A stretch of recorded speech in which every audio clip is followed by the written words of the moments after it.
City Spotlight is supported by Consolidated Communications. CCI is honored to salute the cities and their leaders in the area, as well as providing TV, internet, and phone service to local homes and businesses.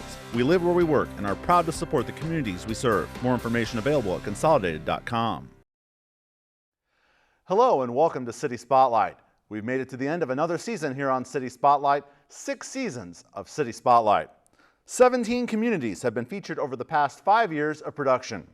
And to end season 6, we'll forego taping new episodes and practice social distancing during these tough times of the coronavirus pandemic. And we'll present to you 3 episodes on the best of season 6. We'll highlight 3 different communities in each of these 3 episodes that were featured here in season 6 of City Spotlight. In this episode, we'll look back at interviews from episodes featuring the communities of Charleston, Marshall, and Arcola with Dr. Jay Gatrell and Josh Norman of Eastern Illinois University in Charleston, Allison Thompson of the Marshall Public Library in Marshall, and Dr. Tom Mulligan, Superintendent of Arcola Schools in Arcola. Thank you for joining us here on City Spotlight as we wrap up Season 6. We hope you enjoy Part 2 of the best of Season 6 of City Spotlight. Stay safe, and thanks for watching.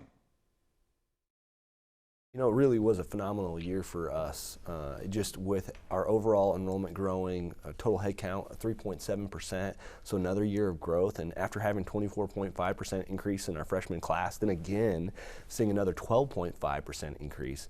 And just for us making goal across cycle, having growth in summer as well, just really helping us move toward our 10-year goal. So it was really fantastic. And one thing that really stuck out to me this last year was a 48% increase in the number of our students enrolled from a 60-mile radius. So our local students are really seeing Eastern as an incredible value when you consider the access to superior higher education we offer. Some of those numbers that are involved in the enrollment, largest number of enrolled graduates at Eastern since 2010. The graduate student enrollments are amazing. The work of our faculty and the graduate program coordinators, the enthusiasm they bring to the recruitment process, people like Jay Bickford, his social media presence, the leadership of Dean Hendrickson, but indeed, all the faculty that make graduate programs happen, and the quality of our graduate programs make us competitive, and I think we're seeing that sort of bear out. We're also seeing new types of delivery formats being successful. We have a truly innovative art education program that's low residency. Students come from around the nation to enroll in our program. They do a short-term residency in the summer. They take classes year-round online, and it really is innovative and unique. So a lot of unique programming has occurred over the past decade, and Ryan's encouraged that, and the faculty have embraced it, as well as his colleague deans. So it's positive. We still have room for growth. We want to be the highest grad enrollment ever on record, and I'm confident we're gonna be there soon.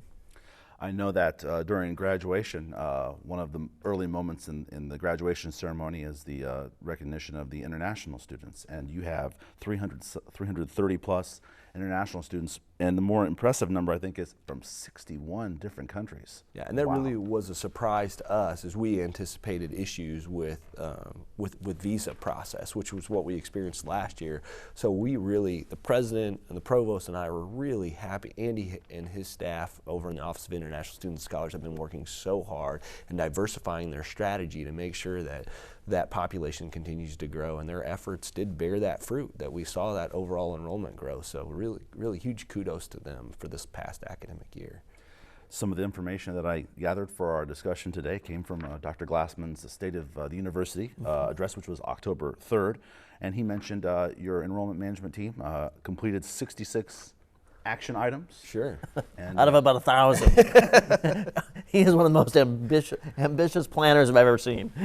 Yeah, we really, just some incredible things happened this past year. And just out of those 66 action plans, some of the things that come to mind are our new Aim High scholarship programs. They made a huge difference. We rolled out a whole new merit scholarship model. We revamped our majors and minors database. There were just so many incredible things that happened that aren't just about right now, but are about building toward our future and making sure we're serving our prospective and current students well.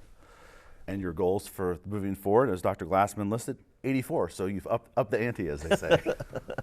Well, I think I mean, I can't, thank that enrollment management admission team enough. I mean, our admission counselors, the work they do, meeting with high school students, their parents, is really, really tremendous. And the great thing about sort of that plan is those action items are developed by them. It's a team of folks who are identifying places where we can improve our processes, improve our outreach, and be more effective. And so, the people who make it happen every day are the counselors, the assistant director, the processors, and of course our financial aid team, because they've been critical as we sort of overcome a number of sort of challenges in terms of FAFSA verifications and stuff. I mean, the whole team is pitched in, and our processes have improved over the last 2 years. And so everybody in that entire division deserves a real thank you and acknowledgement for the outstanding work they do every day, but more important, their commitment to improving. Team effort, very, very good.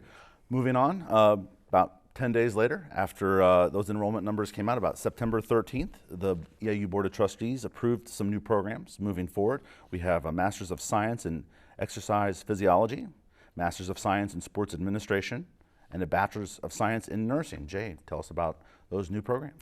Well, over the last few years, since I've been here, even before that, we've probably authorized somewhere between 15 to 20 new programs. Some of them are what we call reasonable moderate extensions of existing programs. We had programs in kinesiology, sport, and rec, and we sort of created 2 independent programs to increase visibility, marketing, familiarity, and competitiveness. So we've done that in a number of places.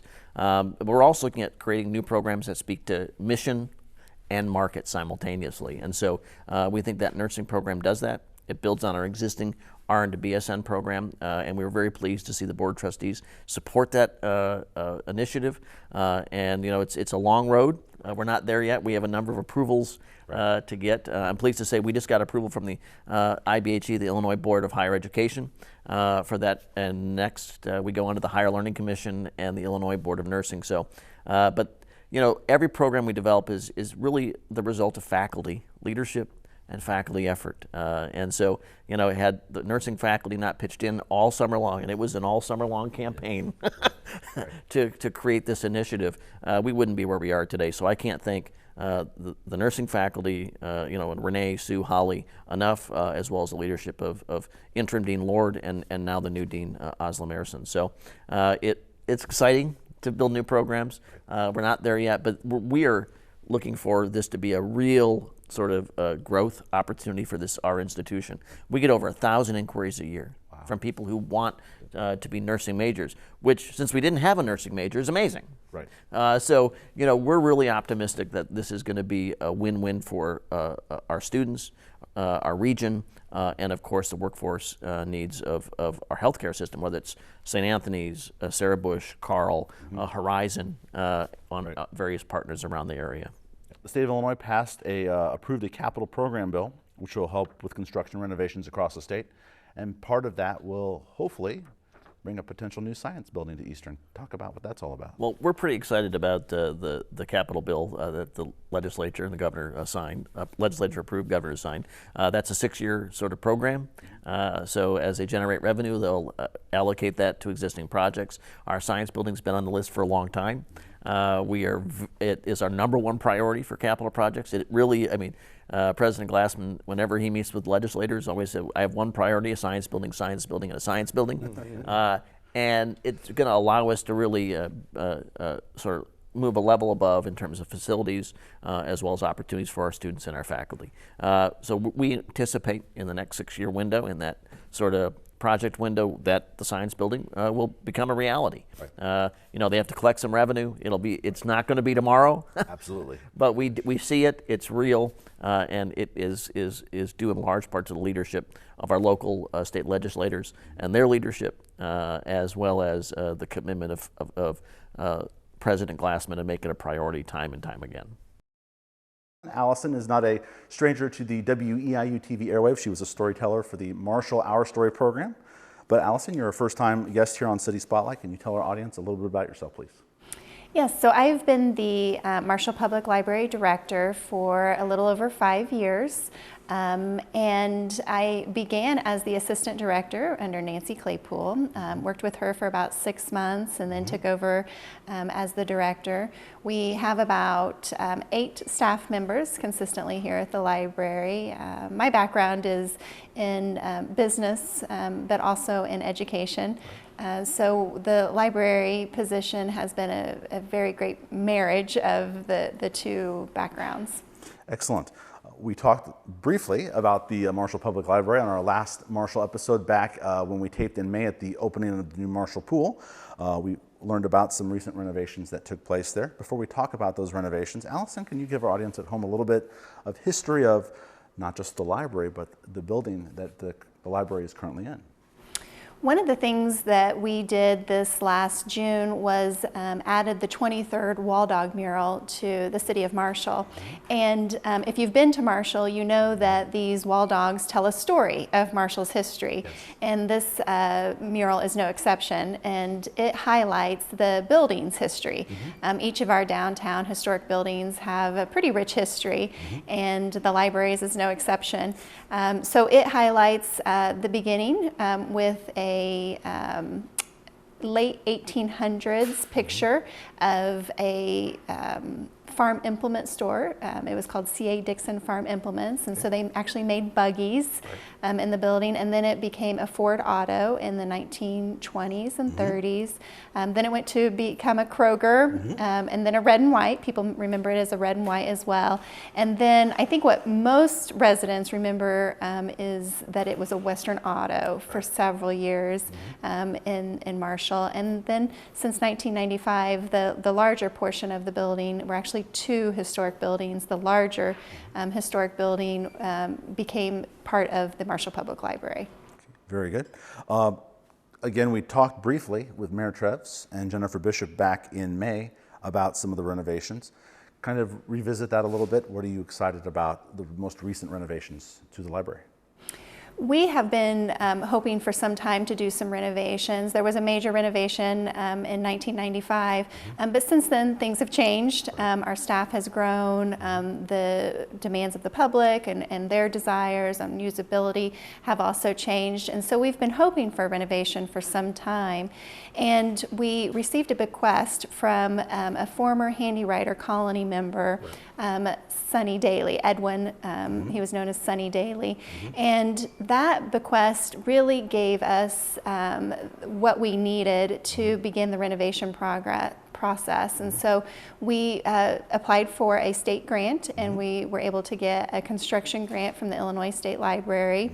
We had a substantial savings, and that coupled with the Daily bequest, we were able to renovate the main library, add office workrooms, a new after-hours space that we have now called the Sonny Daly Room. And Sonny Daly was a pretty inspiring individual, and I think he would approve that our space is now what we coin the maker space. And so we have things like 3D printers in there, and we offer classes to residents if they want to come in and learn this new creative printing. And so we're excited to be able to offer these new spaces to the public as a result of his generosity. And this unique room that you mentioned, this room is just outside of the Sonny Daly room. Has unique seating and obviously lots of books around us. Yes, and so we've had the teen area remodeled to make it a little bit more inviting to teens. We've also redesigned our floor plan in the library.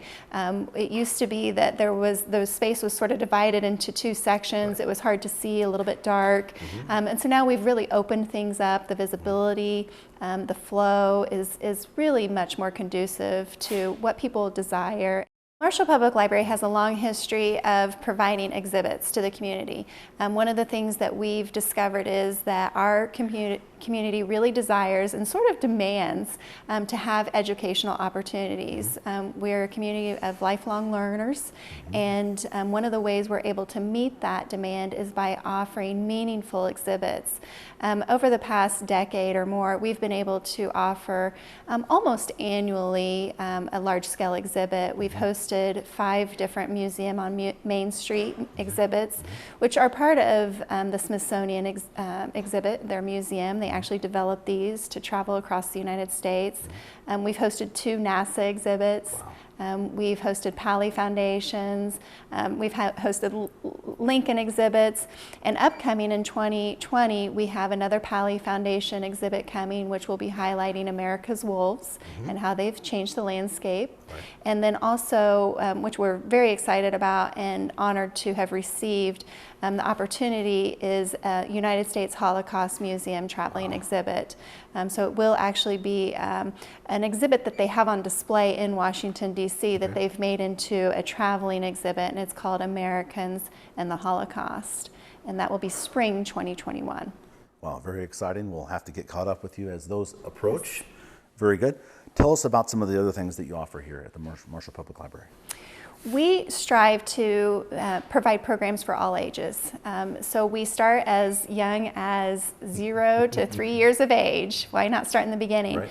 And so we have a toddler time program that's offered twice a week here at the library. It's toddler time with Mother Goose.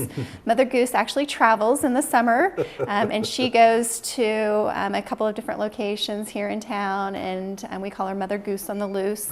And then we have a little book beginners program, which is geared towards preschoolers.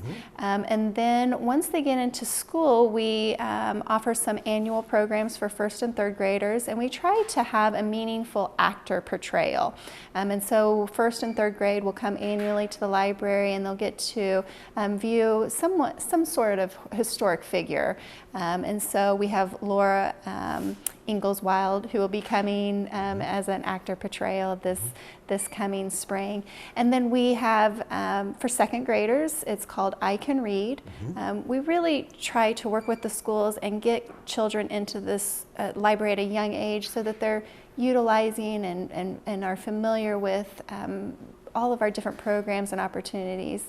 And so I Can Read is a way to promote children to come in and get their very first library card. They're finally at that age in 2nd grade that they can come and get a library card. So they read us a story, they get a little bag filled with a book and some goodies, and their very first library card. Thank you for tuning in to City Spotlight. You can check out past episodes, including the one you're watching right now, on YouTube. To check out recent episodes of Central Illinois towns featured on City Spotlight, search on YouTube, City Spotlight, with the show number and the name of the town. Listed on your screen are the last 5 episodes of City Spotlight. Glad to get caught up on some of the physical changes going on.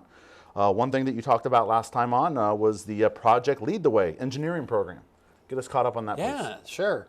So in terms of physical changes, we renovated a big part of our ag shop and added a brand new Project Lead the Way engineering lab in there. The reason we did that is because we wanted to add a Project Lead the Way. It's an engineering program for our middle school students in 8th grade. They start out by taking a design and modeling class, and it really teaches them the main concepts of that design and modeling process, which they'll use in future engineering classes. And then we have 2 teachers teaching the Introduction to Engineering class this year, and we've got over 20 students in that class. And then next year we're adding a 2nd class, the Principles of Engineering. The skills of engineering always needed in the workforce, so for your ability to teach a variety of kids, because you have several levels of kids learning it. It's invaluable. Yeah, I think we're we're really excited about it. One of the reasons we started the program is we have a lot of students. We've had a lot of students over the last several years go to Parkland and take the Pathways program, which leads them into the engineering program at the U of I, and we really wanted to expose more of our students to that opportunity. And also better prepare our students who are going into the Pathways program. So we're really excited about it.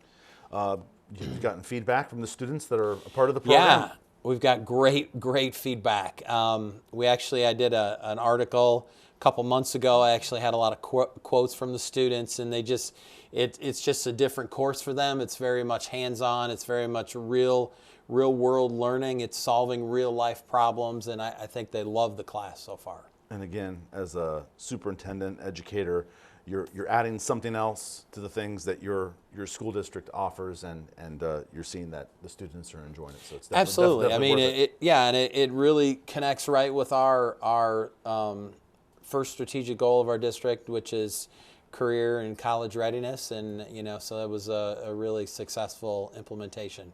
All right, so Project Lead the Way, the Ag Shop renovation, and we have a big renovation currently going on right now, the High School Media Center renovation. Yeah, so the High School Media Center has been really exciting. When you look at our media center, it's a beautiful facility, right? I mean, it's 20 years old, but it's only 20 years old. But when you say that, 20 years on the same furniture and that kind of stuff, it's begun to wear and tear. Yeah. So we really have done a lot of research on how we support a learning environment to fit within our vision of collaboration and innovation and those kinds of things. So we just approved a bid to redo all of the furniture in that space to make it more of a collaborative learning. We're going to have some collaborative tables with some interactive TVs to continue. We've been very forward-thinking and innovative with our technology. Right. We've been a one-to-one district for over 5 years now. Right. And so this is just another piece of continuing that focus on collaboration and innovation. So we're really excited. And I do have to say that both the Project Lead the Way and the Media Center renovation is being funded by the Libman Company. They donated $140,000 a couple years ago, and those are two of the projects we're using those funds for. So multiple things coming from the obvious contributions of a local. It's incredible. It goes back to the connection of this community with the school district. Right. I mean, you can't find a community that's more supportive than Arcola. So absolutely excellent. Can't go an Arcola episode without talking something Arcola football-ish. Of course. You also had some renovations before the start of this past season. New football locker room. Yeah. So we. So if you ask anybody what's the most exciting thing about the fall in Arcola, they're going to tell you football, right? But if you ask any of our staff what's the worst thing about fall, they would tell you the smelly hallways as football players were tracing through our main hallway to go to the old locker room. So we decided to create a whole new locker room out by the football field. Okay. And we had a large donation from the Avery Foundation. They purchased all of the stadium-style lockers, and it just ended up being a beautiful space, an incredible space for our kids. I think, they work really hard. They've had a lot of success. They deserve that kind of facility. And we had more compliments from the people in our building that we got those smelly football pads out of our building. You can't believe how successful that implementation was. All right, very good. So we had some visuals to show you of that, and another big one, and Tom has some artwork to show us on this next one here. Newly proposed elementary school building additions and renovations. Tell us about this big project. So this is huge. So a little over a year ago, we finished kind of our long-term facility plan, and we've had the 1% sales tax now for probably 8 years now, and we've done a lot of the immediate things that needed to be done, the things that we had to fix in order to be able to continue to function. Right. And what we wanted to do was really look, okay, let's plan out and look long term. And one of the big things we decided was we really need some help in our elementary school. It's a 1955 building. You've got the same hallways, you've got the same flooring, you've got the same things that have been there for almost 70 years. Wow. And So we've been doing a lot of work on preparing what we wanted to do, and we just went out to bid on it's basically an addition. We'll add a new office area, new classrooms going out from our current building, and then renovating all the hallways. And this is actually this is the current building here, and it's currently flat all the way across. So this whole new addition that comes out here, that will be the new office and the new several smaller classrooms. We're going to open up the hallway, make it a larger space. We're going to renovate the media center. We're actually adding new bathrooms, because our bathrooms, I mean, you got 70-year-old bathrooms and you got little ones. They don't always aim the best, so it's time to renovate those bathrooms. I have two. I have that problem at home. I see this sign here. Is that going to be a digital sign? Yeah, we're hoping that'll be a digital sign. It's kind of funny that everybody locks into the sign, but that was kind of like a placeholder, I think. I wasn't too far off in seeing it. Yeah. Very nice. So yeah, and we really wanted to match the match the new high school from 2001. Yes. And have that consistent look. Because really we've got such this 100-year-old building is just beautiful. I mean, when you ride by, it's just unbelievable. And then you got this brand new beautiful high school addition, and then you enter your elementary school, and we've got some amazing things going on in the classroom. But when you look at the facility, you're kind of like, I mean, so it's not only going to improve the facility, it's going to improve the functionality for kids, how we service kids. Because it's all about that, right? It's all about, you don't build buildings and make them nicer just to make them nicer. You do it to improve how you service and educate kids. So we're really excited about that. City Spotlight is supported by Consolidated Communications. CCI is honored to salute the cities and their leaders in the area, as well as providing TV, internet, and phone service to local homes and businesses. We live where we work and are proud to support the communities we serve. More information available at consolidated.com.